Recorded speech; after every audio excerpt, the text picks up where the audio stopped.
this Thursday morning at 10:16 a.m., a new baby was added to the flock of our sheep.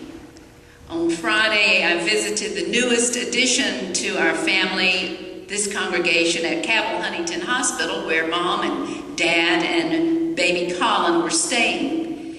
I got to hold this beautiful 7-pound bundle of joy whose cheeks were as soft as a kiss and his little fingers and toes as fragile as flower petals. How vulnerable and utterly dependent he is on his parents, his good and loving and dependable parents. You know, we were all that vulnerable once. Perhaps we, in many ways, still are. Both of our scriptural lessons this morning speak to our dependency on God and Christ to be our good shepherd, to lead us, each of us, as we walk our journey, guiding us, protecting us, and inspiring us along the way.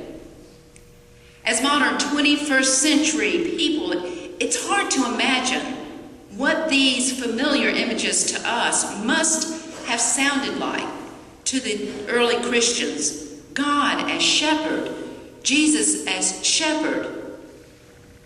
They knew much better the understanding of what it meant to be a shepherd than we do. We have come to understand these images as icons of our Christian faith. Jesus is a kind, meek shepherd who leads us and cares for one lost sheep, even as he abandons the 99 and go to search for the others, willing to leave all of them for the one lost. Frankly, that doesn't really sound like a good shepherd. It sounds like a risky shepherd.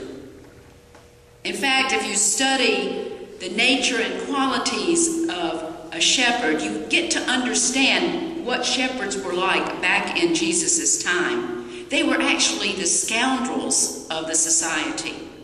They were not even allowed to come to temple to worship. It was thought that they were too dirty, too filthy, to be even cleaned enough to come before God.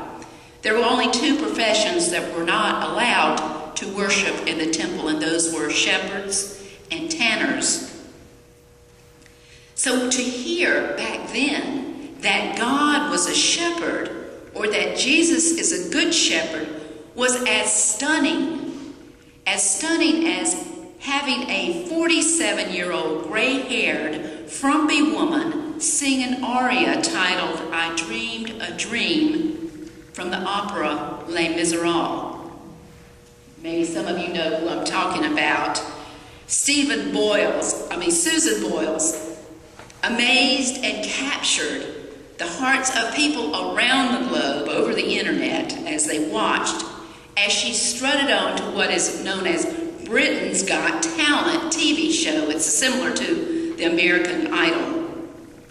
She came on with a very unfashionable dress. Her hair was a mess, and she had very inappropriate responses to the judges as she did an awkward movement with her hips after telling them her true age. No one expected what would happen next. She opened her mouth, and the most beautiful sound filled the room.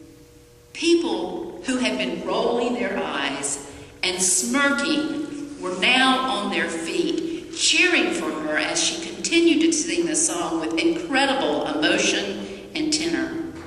What was in one moment unthinkable was in another to witness a miracle. It was shocking to hear what is now a very familiar 23rd Psalm, "The Lord is my shepherd," was as shocking to those hearing it for the first time as it was to hear the voice of an angel coming from a 47-year-old frumpy woman with gray hair. It was shocking. The Lord is my shepherd probably had people standing on their feet, cheering, the dopamine running, coursing through their brains, startling them with unusual and exciting imagery. In John's Gospel, Jesus startles us and those he came to know and love as he calls himself a good shepherd. And not only that, if you heard clearly, he also calls himself the gate of the sheepfold. He calls himself both the shepherd and the gate. In my studies this week, I learned that the sheepfold, or the pen where the sheep were kept, was made mostly out of stone and some scarce wood, because the wood back then was so scarce that the shepherd was very lucky if he could find even pieces of wood.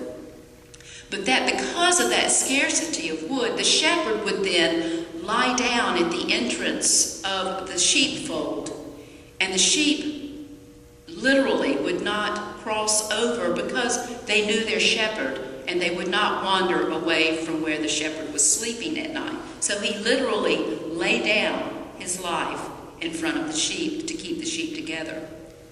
Sheep knew their shepherd, and they wouldn't leave the pen because of his protection at night. I also learned a bit about sheep herding this week while studying this passage from John. Since I know nothing about sheep or the business of shepherding, I read some interesting stories to help me connect with the text.